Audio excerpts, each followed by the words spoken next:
ఒక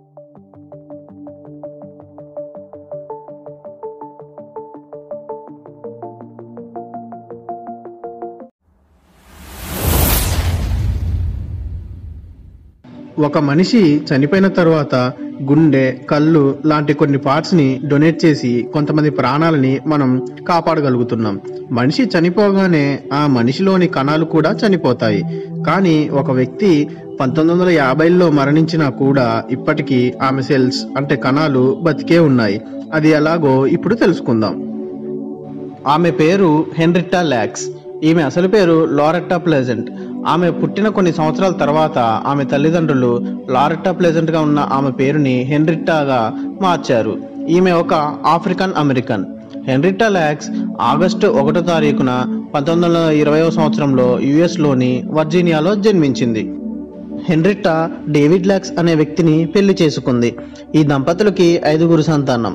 హెన్రిట్టా 5వసారి ప్రెగ్నెంట్గా ఉన్నప్పుడు కడుపులో కొంచెం నొప్పిగా ఉండేది. అయితే అందరూ ఆ నొప్పి ప్రెగ్నెన్సీ వల్ల వస్తుంది అని అనుకున్నారు. కానీ డెలివరీ అయ్యాక ఆమెకి బాగా రక్తస్రావం అయ్యేది. అది చూసి భయపడిన హెన్రిట్టా తన ఫ్యామిలీ డాక్టర్ని సంప్రదించింది. తన ఫ్యామిలీ డాక్టర్ అన్ని టెస్టులు చేసి కడుపులో కణితి ఉందని చెప్పి జాన్ హాప్కిన్స్ హాస్పిటల్కి పంపించారు. ఆ హాస్పిటల్లో హావర్డ్ జాన్స్ అనే డాక్టర్ ఆమెకి బయాప్సీ టెస్ట్ చేసి అది క్యాన్సర్ కణితి అని నిర్ధారించాడు. ఆ కణితి చాలా పెద్దగా ఉంది అని, చాలా సీరియస్ కండిషన్ అని కూడా చెప్పాడు. ఆ తర్వాత ఆమెకి కీమోథెరపీ, రేడియేషన్ ట్రీట్మెంట్ని చేసేవారు. ఆ ట్రీట్మెంట్ని చేసేటప్పుడు హెన్రిట్టాకి తెలియకుండా ఆమె కడుపులో నుండి ఒక ఆరోగ్యంగా ఉన్న కణాన్ని, ఇంకొకటి క్యాన్సర్ కణాన్ని తీసుకొని ఆ హాస్పిటల్లో ఇంకొక డాక్టర్గా ఉన్న జార్జ్ ఒట్టో గేకి ఇచ్చి టెస్ట్ చేయమని చెప్పాడు. ఆ డాక్టర్ టెస్ట్లు అన్నీ చేసి ఆ కణాలు ఇమ్మోర్టల్ సెల్స్ అని తేల్చాడు. అంటే మరణం లేని కణాలు లేదా అమర కణాలు. మామూలుగా అయితే ఒక మనిషి కణాలు ఇలా తీసుకున్నాక ఒక వారం 10 రోజుల కంటే ఎక్కువ రోజులు బతకవు. అలా తీసుకున్న కణాలని సెల్ లైన్ అంటారు.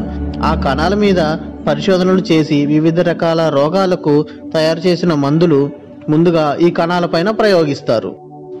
కానీ హెన్రిట్టా యొక్క సెల్ లైన్ అందరినీ ఆశ్చర్యపరిచింది. ఆ కణాలు ఎన్ని రోజులైనా బతికే ఉండటం కాకుండా అవి ఇంకా వాటి అంతటా అవే విభజించబడుతున్నాయి. అందుకని ఈ కణాలకు ఆమె పేరులోని హెన్రిట్టా నుండి హెచ్ఈని, లాక్స్ నుండి ఎల్ఏని తీసుకొని హెలా సెల్స్ అని పేరు పెట్టారు.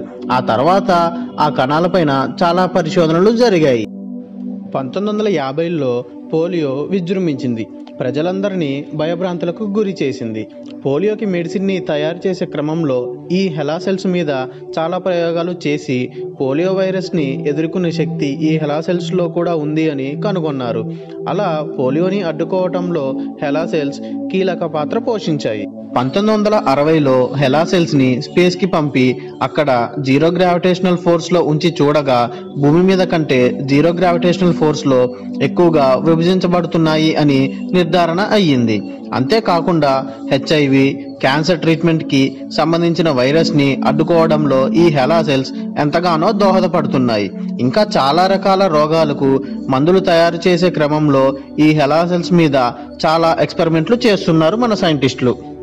ఇది ఇలా ఉండగా 1980లో ఈ హెలా సెల్స్ గురించి అన్ని పేపర్స్లో ఆర్టికల్స్ వచ్చాయి. మామూలుగా అయితే అప్పట్లో ఒక పేషెంట్ బాడీ నుంచి ఏదైనా వేస్ట్ని బయటికి తీశాక అది పూర్తిగా హాస్పిటల్కి సొంతమవుతుంది. ఆ టైంలో ఇలాంటిదే ఇంకొక ఇష్యూ రావడంతో ఈ కేసు సుప్రీంకోర్ట్ ఆఫ్ కాలిఫోర్నియా వరకు వెళ్ళింది. 1990లో కోర్టు కూడా అలా బాడీ నుంచి తీసిన వేస్ట్ మీద పేషెంట్స్కి ఎలాంటి రైట్స్ లేవు అంటూ హాస్పిటల్స్కి ఫేవర్గా తీర్పు ఇచ్చింది. అయితే 2013లో రెబెక్కా స్క్లూట్ అనే ఒక రచయిత ఈ విషయం గురించి హెన్రిట్టా వాళ్ళ ఫ్యామిలీకి చెప్పింది. ఇలా ఇంకొకరు వచ్చి చెప్పే వరకు హెన్రిట్టా లాక్స్ యొక్క కణాలను మెడికల్ రీసెర్చ్ కోసం వాడుతున్నారు అని ఆ ఫ్యామిలీ మెంబర్స్కి తెలియదు. దాని తర్వాత ఈ విషయం గురించి అందరికీ తెలిసిపోయింది. అప్పుడు కొంతమంది సైంటిస్టులు హెలా సెల్స్ యొక్క జెనెటిక్ ఇన్ఫర్మేషన్ని పబ్లిష్ చేశారు. అలా జెనెటిక్ ఇన్ఫర్మేషన్ని పబ్లిక్కి చెప్పడంపై హెన్రిట్టా ఫ్యామిలీ మెంబర్స్ అభ్యంతరం వ్యక్తం చేశారు. అలా అందరికీ తెలిసిపోయాక నేషనల్ హెల్త్ ఇన్స్టిట్యూట్ వాళ్ళు హెలా సెల్స్ని మెడికల్ రీసెర్చ్ కోసం ఉపయోగించడానికి హెన్రిట్టా ఫ్యామిలీ మెంబర్స్తో ఒక అగ్రిమెంట్ కుదుర్చుకున్నారు. అది ఏమిటంటే రీసెర్చ్ చేసేటప్పుడు ఆ రీసెర్చ్ కమిటీలో 6 సభ్యులు ఉంటారని, ఆ 6లో 2 సభ్యులుగా మీ ఫ్యామిలీ మెంబర్స్ ఉండవచ్చని అగ్రిమెంట్ చేసుకున్నారు. 2017లో the immortal life of Henrietta Lacks అనే పేరుతో హెన్రిట్టా బయోపిక్ సినిమా కూడా రిలీజ్ అయింది. ఇప్పుడు కరోనా వైరస్కి వ్యాక్సిన్ తయారీలో భాగంగా ఈ హెలా సెల్స్ మీద కూడా ప్రయోగాలు చేస్తున్నారు. ఇక హెన్రిట్టా లాక్స్ ఆ క్యాన్సర్ వల్లనే 4th అక్టోబర్ 1951లో మరణించారు. 1996లో Morehouse school of medicine వారు హెలా ఉమెన్స్ హెల్త్ కాన్ఫరెన్స్ని నిర్వహించి ఈ హెలా సెల్స్ యొక్క ప్రాముఖ్యతని జనాలు అందరికీ తెలిసేలా చేశారు. 2010లో John Hopkins institute for clinical and transitional research వారు లాక్స్ అనే పేరుతో ఒక మెడికల్ క్యాంపస్ని కూడా నిర్మించారు.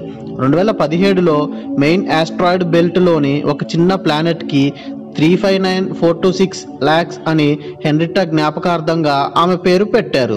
అలా ఆమెకి తెలియకుండానే ఆమె ఈ ప్రపంచానికి ఎంతో మేలు చేసింది. మీరు ఈ వీడియో చూసి మంచి ఇన్ఫర్మేషన్ని తెలుసుకున్నారు అని భావిస్తున్నాను. ఈ వీడియో నచ్చితే లైక్ చేయండి, షేర్ చేయండి. మరిన్ని వీడియోస్ కోసం నా ఛానల్ని సబ్స్క్రైబ్ చేయండి.